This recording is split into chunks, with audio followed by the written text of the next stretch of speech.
following program was provided by an independent producer solely responsible for its content. The opinions expressed do not necessarily represent the views of this station, its staff, board of directors, or underwriters.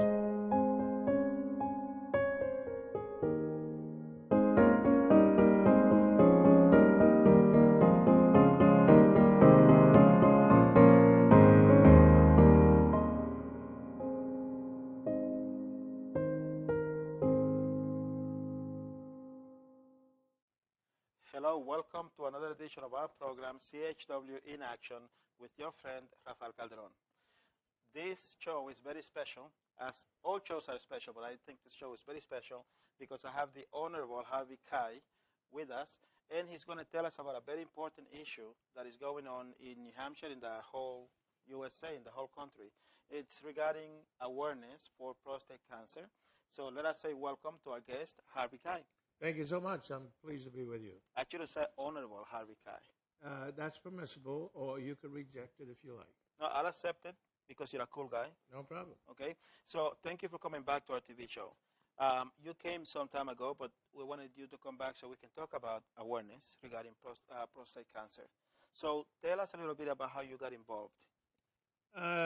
About 10 years ago, I thought I was Superman.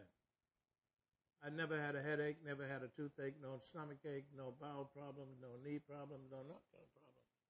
So nothing was wrong with me as I saw it. But things were building up and I didn't know it. And this is what happens with the human body.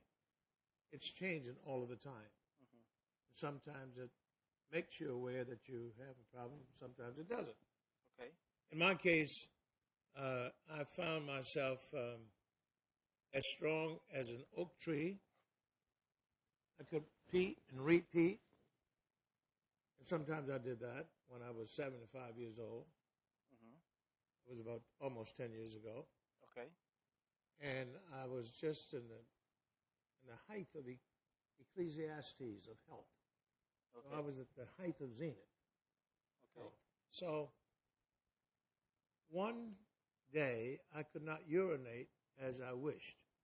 It took me longer. As a matter of fact, I used to, when I go to the men's room, mm-hmm. I come out and I urinate right away. I'm gone. And some guys who are younger will be standing there when I came in, and they would be standing there when I came out. So I never looked, because I'm not interested. Mm-hmm. But I always wondered, why it take them so long?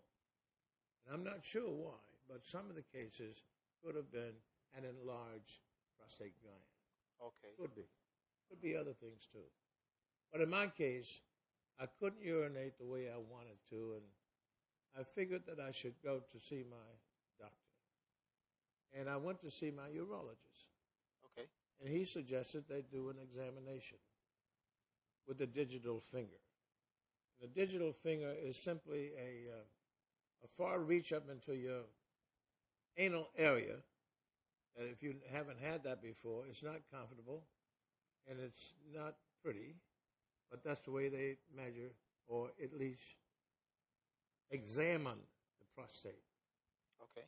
And the doctors who are in this business called urology can feel the prostate and see whether it is smooth or rough. So with the doctor who's a urologist who's trained and they are well trained, all the urologists that I know, especially mine, is Dr. Gary Dunitz right here in Nashua. Mm-hmm. And I know several other urologists who are excellent physicians. But my preference is Dr. Dunitz. Very well. Very, very, very fan man. He did the examination, and he says, well, we'll take a look and see. We took a look and see. Came back, he says, I want to do that again. I said, wait a minute, Dr. Donitz. I'm not. He said, you got to do it, Harvey. But we're also friends. Okay. Even though he's my physician. So we did it. He says, well, it's rougher than I want it to be or think it should be. So we're going to have to do a biopsy. Whoa. And a biopsy means that they go up into the rectal area, mm-hmm. and they get. They have to go up the rectal area because the prostate sits just above the large intestine. Okay. Cloaca, they call it, and just below the bladder. And there's a partition called the peritoneum. It's a very thin partition that they have to go through to get to the prostate. They do that with some clippers. And I tell you, it's like taking, if you can imagine a screwdriver, putting it into your eye and just driving it. That's the way it felt. Wow. And I had 12 of those. He clipped 12 times, and I was lying on the table. And you could feel all of that. Oh, yeah. Could I feel it? Wow. Wow. Could I feel it? My hands drove an imprint into the cement wall. It was hurting so bad. At any rate, that's the process. So, having done that, I came back. He found a number of the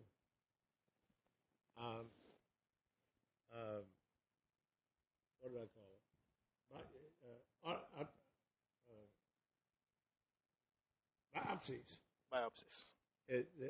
Of the 12 he did, 4 to 5 of them had cells that were disfigured.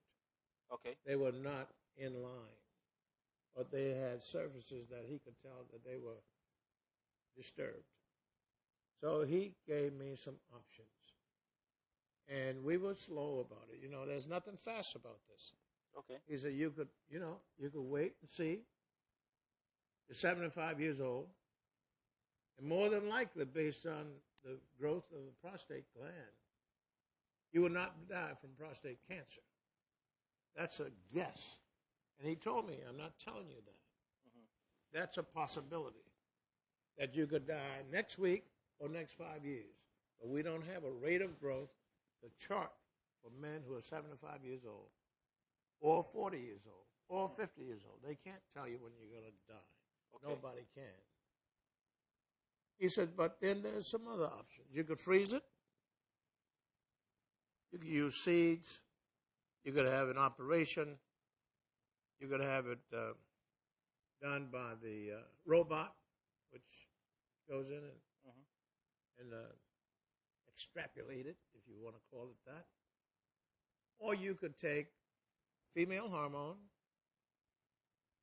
which female hormone, which prevents the male hormone from producing much more testosterone. Okay, I get it. You sort of cuts that off, reduces it anyway. And that, in addition to external radiation. How were you feeling when you are hitting all these different not so nice options? Well, I told you I was Superman. I became Robin then. You know, I just was reduced to the next level. Not even Batman. Straight down to Robin. I went right down to Robin. And he said, you're going to take a female hormone. And I said, well, no, I don't want to know if I want to do that. He said, Harvey, you got to take it. So I said, okay, fine. I took it, and I think my chest was 45 or 50, you know, expanded maybe 60, I'm not sure. But after I took the female hormone, I had breasts that size 38 C's. Did you get whistles when you walked down the streets by guys? No. I don't. It's hard to look at me and call me a girl. It's almost impossible. Okay. But at any rate, the female hormone really didn't bother me that much. Okay. I followed my doctor's orders. He gave them to me. And then he had an oncologist in Concord that he had faith in, who was going to do the radiation and the female hormone business. So I was living in Concord, I think, at that time. But I'm not really sure. But anyway, my favorite doctor is Dr. Dunnitz. Okay. I've known him since 1995, 97.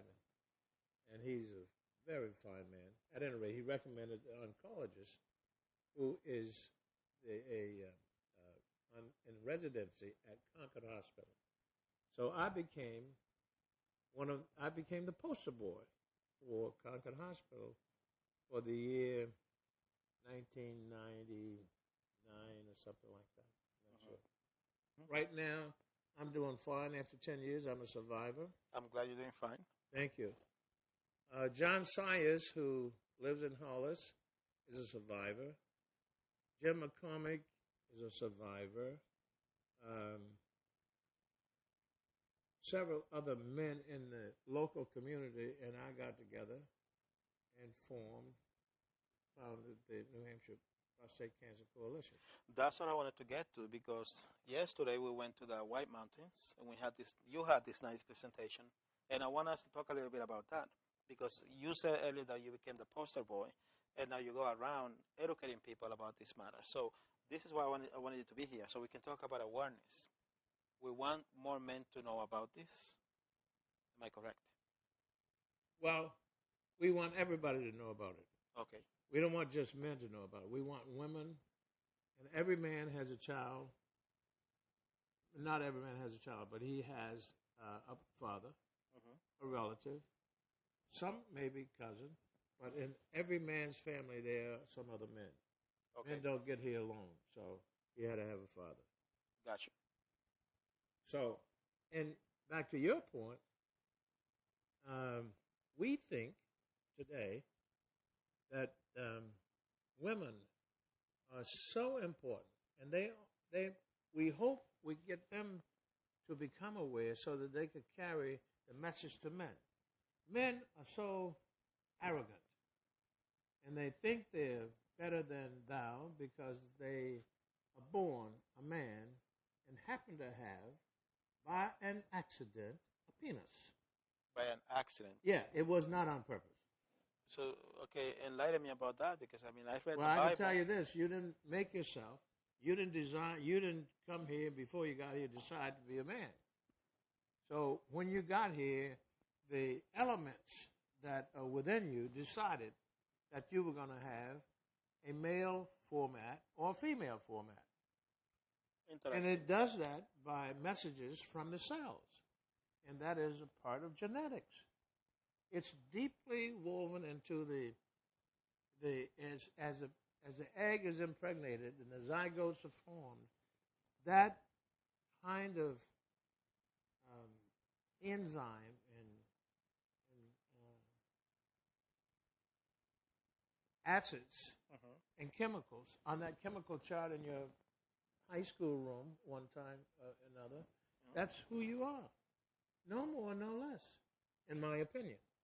So all of those chemicals coming together and being formed in a certain way based on your individuality becomes Rafael. There's nobody ever in the world who could think or feel exactly as you feel. Therefore, you are unique. And therefore, you are handsome. Would you agree to that? I agree with that. You agree with that real readily, didn't you? Well, my girlfriend tells me that all the time. I'm not talking about your girlfriend. I'm talking about you. Well, I believe it because she tells me. Oh, is that the only reason? Well, that's not you the didn't only believe reason. that when I spoke with you a year ago. Because she and I were not together at that time. It wasn't you because see what of this her. is? Yeah. We're back together. Okay.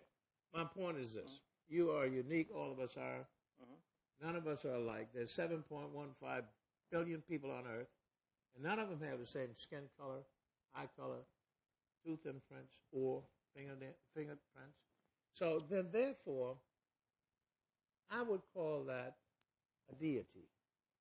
As my mentor, John Sawyers, who's one of the founders, the founder of the New Hampshire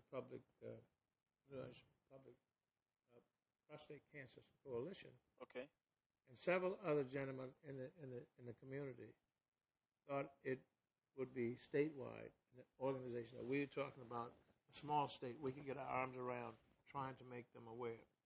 We've gone to Rotary clubs. We've demonstrated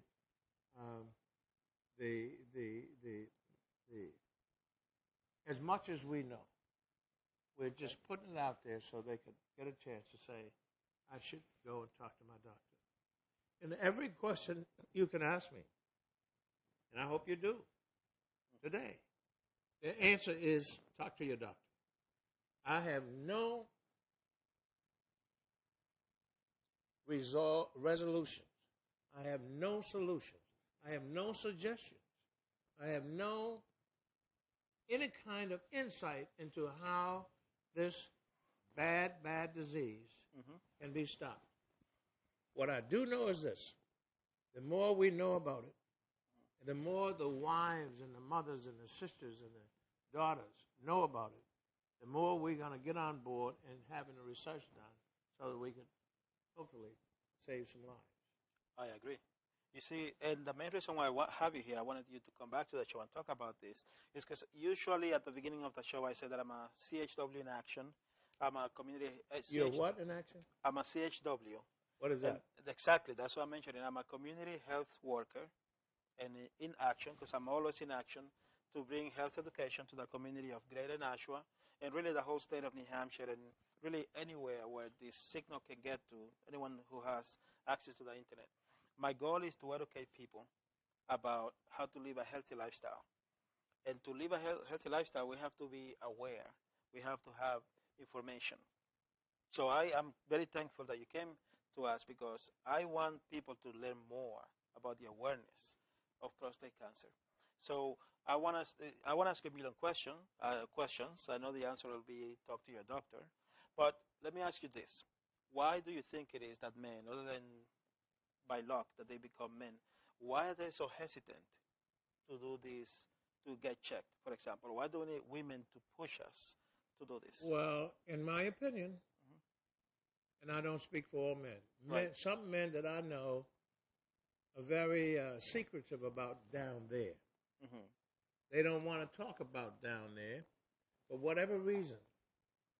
And I can tell you this, in my opinion, it's a situational analysis, which means it could be political, social, it could be economic, it could be medical, it could be whatever the reason is. We don't know because it's situational. And it's applicable only to that individual. It is not applicable across the board or even to the next guy or girl. It's situational. It could be because how they were brought up and their circumstances and being brought up, where they raised, their language, their cultural barriers.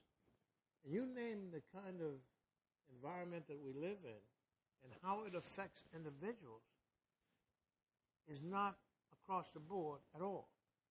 It is always situational because you don't know what someone is thinking at all and what they went through. People tell you what they usually want you to know. True. Most people, and I don't know anybody at all, will tell you what they don't want you to know. If they don't want you to know, they'll find a way not to tell you. Correct. So then, therefore, it's situational. Okay, very nice. Okay, so I read, because I've been reading the materials that you have given me, and it says that 1 in 6 men will have or will get prostate cancer. And then there's also something about African American men being more susceptible to get it. I know that if your father had it, if it's in your family, you're more susceptible to have it. But African American men, is that a fact? I mean, It is a fact. okay. They've done the research, and they've done the numbers throughout this country. They haven't found the answer. And in New Hampshire, we have 0.8% of the total population of 1,300,000 people who are non-Caucasian, but all not African Americans. Okay. But I don't know what the statistics are relative to other ethnicities. I got you. No, because I mean, everybody can get it. I mean, everyone can get it, right?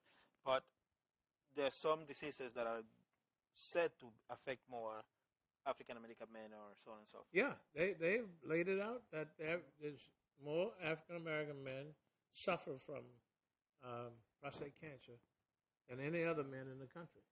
Matter of fact, it's the second leading cause of death after heart attacks in this country. Wow. And but men, most men want to be Superman. I can't do that to me. Well, I want to be Batman. I mean, Well, Batman get it too, you know. And Robin. But once you become Robin, maybe you could escape it. Who knows? okay. But the beautiful part about it is that we know it is insidious. We know that it is dangerous. We know that it's going to kill. And some of us who happen to be men will walk into a death cage because we say we are men. Men don't cry in this country. I've heard that. Yeah. And in my opinion, the best men will cry. That shows strength, in my opinion. And it shows education. Ignorance is a terrible thing. I agree. It's 'Tis fast to be wise where ignorance is bliss. So if you have a huge number of ignorant people in your local community, don't walk away, run away from them.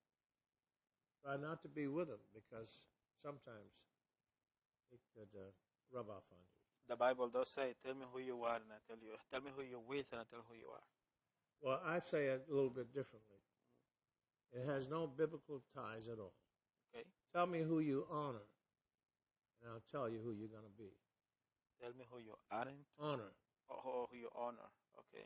And I'll tell you who you're going to be. I'll tell you who you're going to be. Additionally, you tell me where you live in America, and I'll tell you who you are. Tell me more about that. How can you tell about a person by who they live? By where they live? Zip codes are indicative of certain kinds of things that are not necessarily published. Interesting. Tell me more.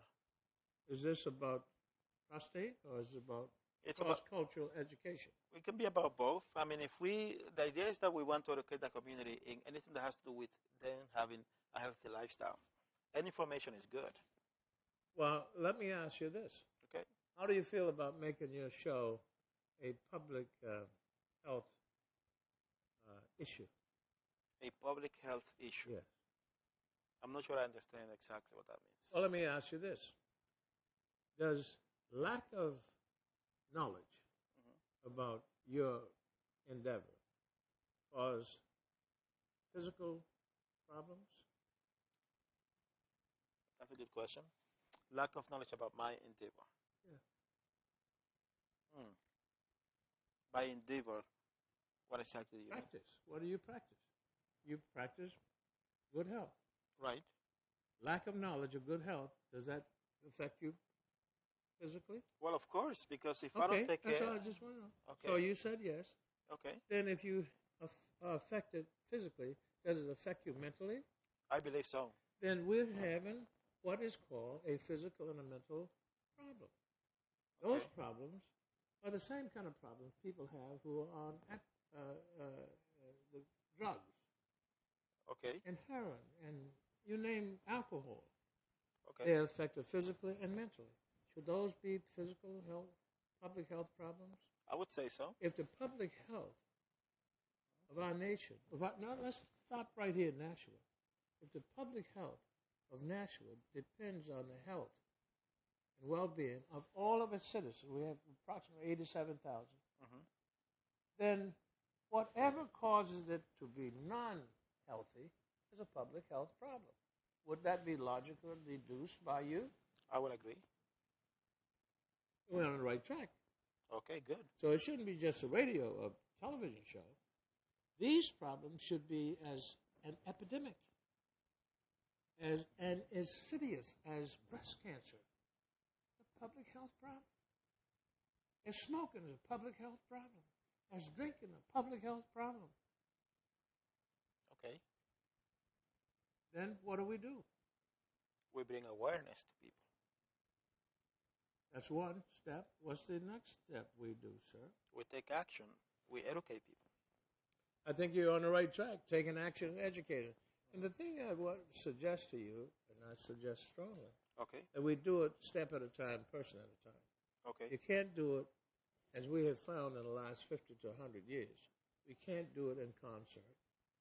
Okay. It doesn't work. And with the new artificial intelligence, with robots coming along real fast, we'll be taking the jobs from, right now we have a 2.7 unemployment rate in New Hampshire, which is the lowest in the country. That's a good thing. It's a very good thing. If we're looking at the future, then we must become better educated. I agree. If we're looking at the future, we must make more things.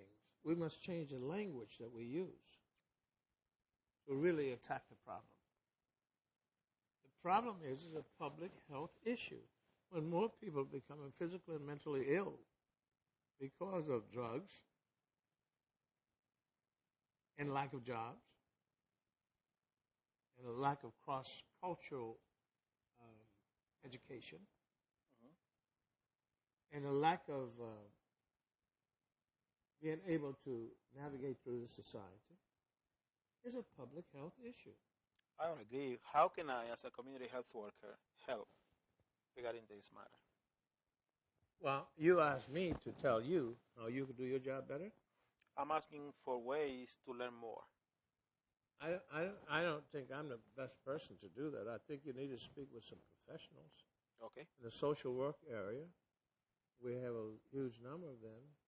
We have a new public health director who's Mrs. Bobby Bagley. Very nice lady. Very nice lady. We have a new mayor who's on it. Yes. All of these right now are people trying to make Nashua a much better place for everybody to live.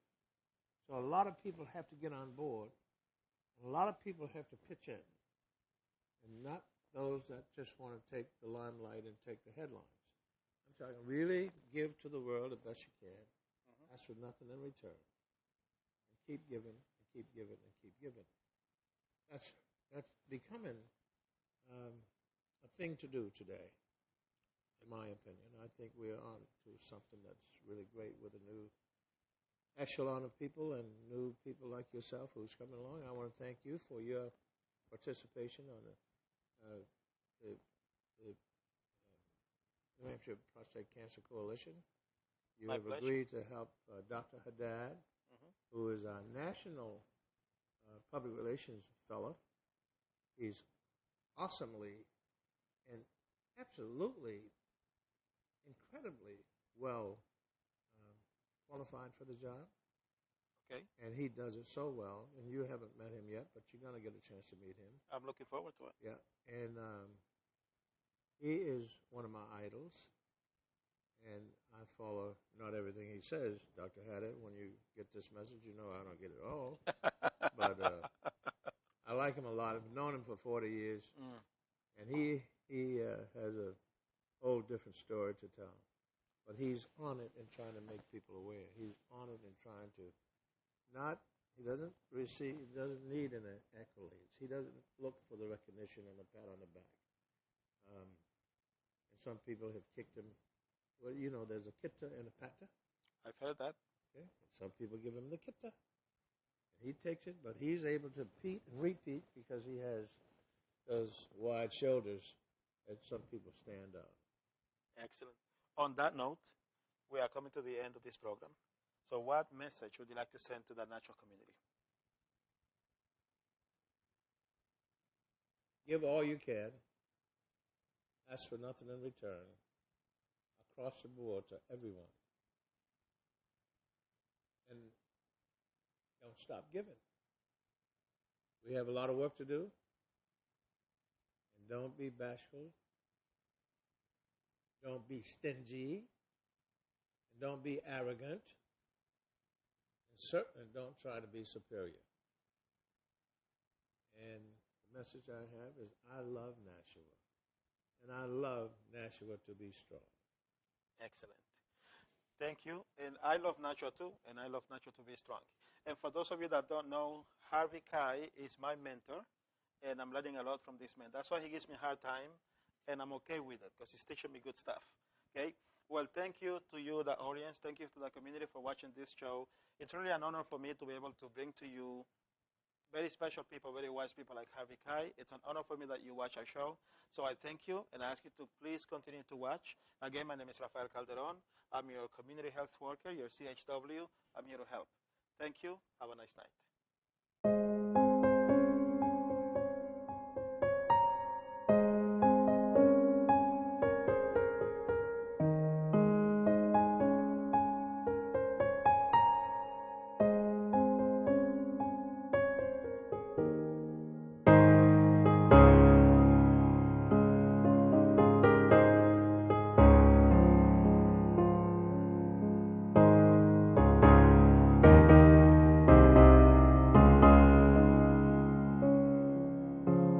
The preceding program is provided by an independent producer solely responsible for its content. The opinions expressed do not necessarily represent the views of this station, its staff, board of directors, or underwriters.